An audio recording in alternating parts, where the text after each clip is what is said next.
Now, Silicon Valley has been talking about developing flying cars for decades, with little signs of progress. Remember, Founders Fund co-founder Peter Thiel famously said, "We wanted flying cars. Instead, we got 140 characters." Sorry, Twitter. But there now seems to have been some real progress.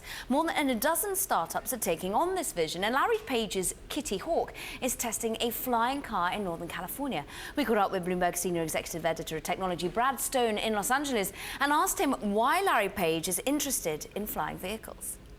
Those companies were really, a little bit of a myth around Silicon Valley.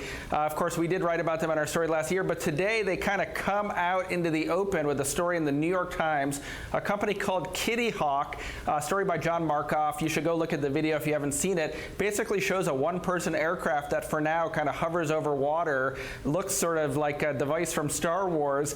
But the exciting thing here is that this science fiction dream, this idea of a personal aircraft that maybe one day we can use to commute to work, it's getting a little bit real. I mean, it almost looks like a motorbike at the moment rather than a flying car. But what about Larry Page and Sebastian Troon, of course, who we brought over from Google of old? They're working together on Kitty Hawk. Right, and a couple of important things in the article. One, it says this is one of a number of prototypes, so there could be other form factors. This is a single-person vehicle, so it doesn't really conform to the dream that some companies have, that these could be kind of flying autonomous taxis that take us to and from work. This looks a little bit more, at least what we saw today, like a recreational vehicle. Of course, they only fly it above water now. It's also important to know that there are so many technological and regulatory hurdles to pass before these things do come to market. But the article does say that they want to start selling these devices by the end of the year. It also sort of implied that maybe they would just allow people to sort of sign up and get a discount early. It's the first indication, though, that some of these secretive projects are beginning to realize if they're going to start talking to the government and testing it out in the open, they need to be public. I mean, talking about getting into the open, we have a 3-day summit about to launch, pardon the pun, in Dallas. It's really driven by Uber here. It's Elevate Summit. So they're also trying to talk to regulators and thinkers and people who are just looking at the opportunities out there for flying vehicles.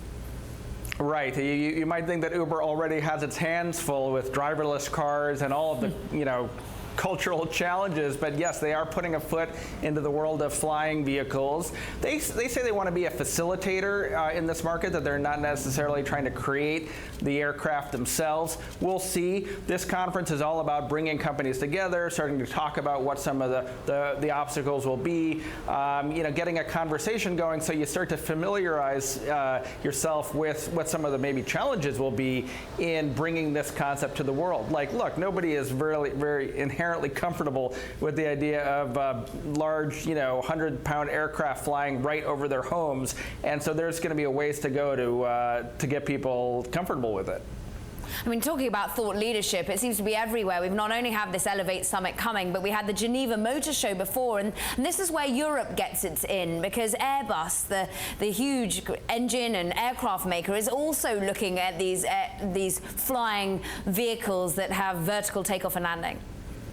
Yeah, I saw that too. They showed off a very cool design concept, and it's sort of a different kind of creature here. It's almost like the classic version of the flying car, where you can drive it as a car and then presumably go to an airfield or the top of a parking garage, and boom, the wings pop out, the rotors pop out, and it becomes a flying vehicle. Very much in the prototype stage, but it does show that the big aerospace companies see this as the future and are working on it and investing in it too.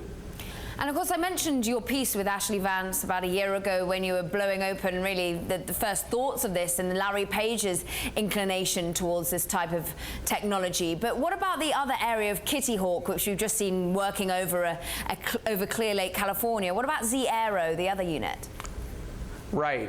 This is the other. Well, it's part and parcel of the same company, all funded by Larry Page. But AERO has been along for much longer than Kitty Hawk. The first records of a AERO corporation date back to 2010. I'm presuming that it is working more on this kind of multi-passenger flying taxi model, where it's not just a personal aircraft, but maybe something that exists in a kind of hybrid fleet of vehicles, maybe something that you summon in an Uber-like way. We don't know those. The AERO is still operating in the dark, in the shadows, as so many of these companies are.